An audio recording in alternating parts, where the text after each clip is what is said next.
I want to advise you to fasten your seatbelt if you are probably driving right now and listening to this. And if you're in your home, make sure you are sitting down properly, as this might come as a shock to some people, while some people, they are already immune to shock.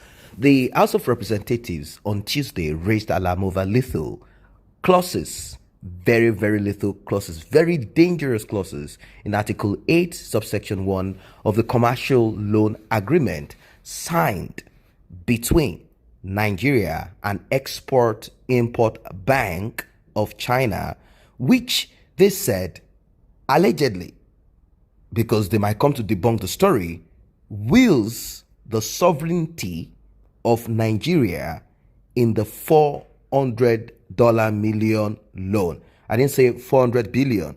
We are talking of a paltry sum of $400 billion. Nigeria makes much more than that when you look at the crude oil sales and a lot of things, not to even talk of money that is brought in from overseas here and there. So there is a clause that Nigeria signed. Of course, when I say Nigeria, not all Nigerians, but the criminals that are the helms of affair, signed with Export-Import Bank of China, which they said wills the sovereignty of Nigeria in the $400 million loan for the Nigerian National Information and Communication Technology ICT Infrastructure Backbone Phase 2 project, signed in 2018. Now, the chairman, House Committee on Treaties and Agreement, Honorable Osai Nicholas Osai, observed this during an investigative hearing into some of the agreements signed between Nigeria and China. When the Minister of Transport, Rotimi Amechi, responded to various questions on the ongoing modernization of railway projects being implemented by the Federal Ministry of Transport, this is just as the Minister of Transportation, Honorable Rotimi Amechi, warned that the Chinese authorities may not sign the $5.3 billion Ibadan Kano rail line loan if the parliament continues to investigate the agreement. Do you see how the game is? Now, a lot of people have seen China coming into Africa, and people felt, well, this is the new level. Asia, they are taking over, and the West have already done this. Asia is taking over, and they are grabbing every nook and cranny of Africa, building railways. And at the end of the day, there's a kind of contract they sign with you. They want to take over your natural resources if you're unable to pay the loan and some other things. And the very greedy African leaders open their doors and smile and what the hell? After all, they have properties and foreign citizenship. And there, if China takes over the piece of land and make use of it and give them money, well, do they care? They care less. After all, they are not even bothered about any of these things. Now, according to the agreement cited by the Nigerian Tribune, which was signed by Federal Ministry of Finance, borrower, on behalf of Nigeria and the Export-Import Bank of China, lender, on 5th September 2018, Article 8, subsection 1 of the agreement provides that the borrower hereby irrevocably waives any immunity on the grounds of sovereign or otherwise for itself or its property in connection with any arbitration proceeding pursuant to Article 8, subsection 5 thereof, with the enforcement of any arbitral award pursuant thereto, except for the military asset and diplomatic assets. Now, all of this big grammar can be broken down into simple. If you do not pay up the money, or for one reason or the other, you cannot meet up, you will have to give up the sovereignty. When a nation gives up the sovereignty of their country, simply put, they are not interested in your military assets. They are not interested in your diplomatic assets. What they need is your economy and to take over your country. And once your economy has been taken over, your natural resources have been taken over, what is military asset? They know you have nothing. What is your diplomatic asset? They know they are a bunch of criminals, so they don't need any of that. And when someone manages your money, it manages your destiny, manages your life.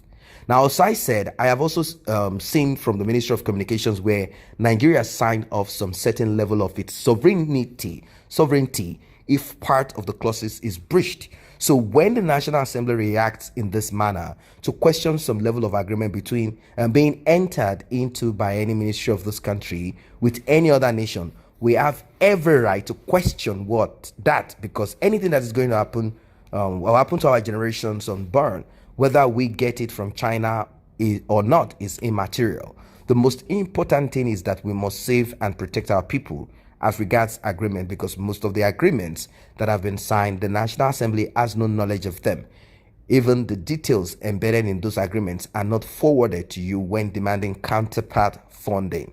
You don't have the details, clause by clause. In line with the act that established DMO, we need to know those details even before going to sign such agreements. But those details are not provided to the parliament, so we have the right to question them. Worried by the development, Osai summoned the Minister of Finance, Budget and National Planning, Mrs. Zainab Usman, Minister of Communications and Digital Economy, Dr. Ali Issa Pantami, and Director General of Debt Management Office, DMO, Ms. Patience Unia, to appear before the committee on August 17, 2020 with all relevant documents on the controversial agreements. In a related development, OSAI, during the investigation into various railway contract agreements cited between Nigeria and CCECC on the modernization of railway projects, demanded details of the agreement signed on the construction of various railway lines, including Abuja, Kaduna, Lagos, Ibadan, Lagos, Kano rails. Now, according to Debt Management Office, DMO, as at March 31st, 2020, a total of $96.15 million had been paid on the loan, leaving a balance of $403.85 million as outstanding, while the interest has been paid based on semi-annually on reducing balance basis with 30 years maturity date, leaving 10 years payoff window. By that time, these criminals that initiated all of this would have been out. The chairman, who expressed concern over the conflicting positions between the director legal in the Ministry of Finance, Budget and National Planning, Mr. Gabriel Christopher, warned the minister against blackmailing the parliament. He said, "You are trying to blackmail this committee. You are trying to pit this committee against Nigerians." Adding that there was the need to investigate the variations on interest rates, which he described as an aberration. We are not saying because the money is not paid directly to people in this country, we have seen the agreement. We have also seen a clause where sovereignty is waived. If we default, we have seen it in the document. It is here in the document where the sovereignty of our country is waived. We believe that that particular clause is not part of what they brought to the National Assembly to approve. So they hid that part and brought some other documents. No National Assembly member will look at that clause and approve such. In your own way, you might be right with what you're doing to defend this country when reaching and signing this agreement. Others might not be so. So we must take critical look at them one by one. This committee had not been functioning in the National Assembly before, but now the committee has started functioning, and we must use this committee to defend Nigerians, he emphasized. In his response, the Minister of Transport, Rotimi Amechi, disclosed that the sum of $500 million was a loan component borrowed from China, while the balance of $349 million is the counterpart funding from Nigeria. While urging the committee to defer the investigative hearing till December to enable Nigeria conclude the process of the loan, he said, "I have said here to the House, and it is a pity that I'm saying it in public, this government outside Nigeria, they are sensitive to what you say. Nobody is stopping you from your investigation, and no government from outside Nigeria can stop you from doing it.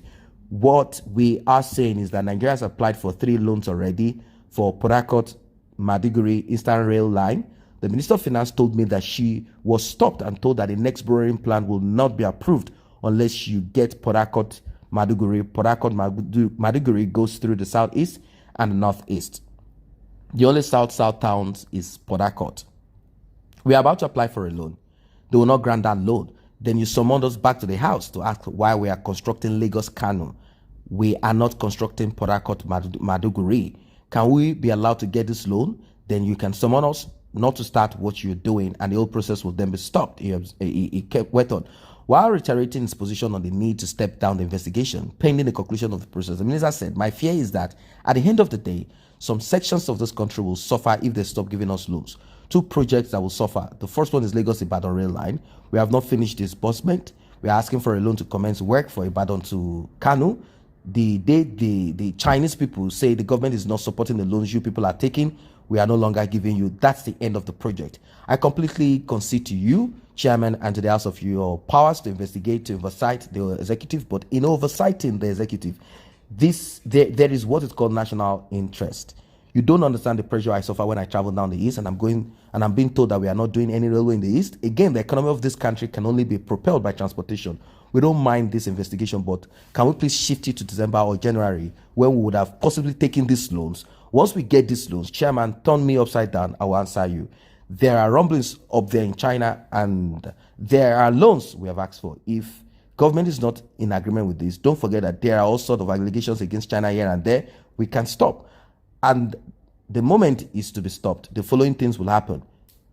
Lagos Ibadan is not completed, and I want to put it on record so that when it happens, they will know that I said Ibadan to Kano too, the minister noted. So I don't know what your thoughts are as regards this.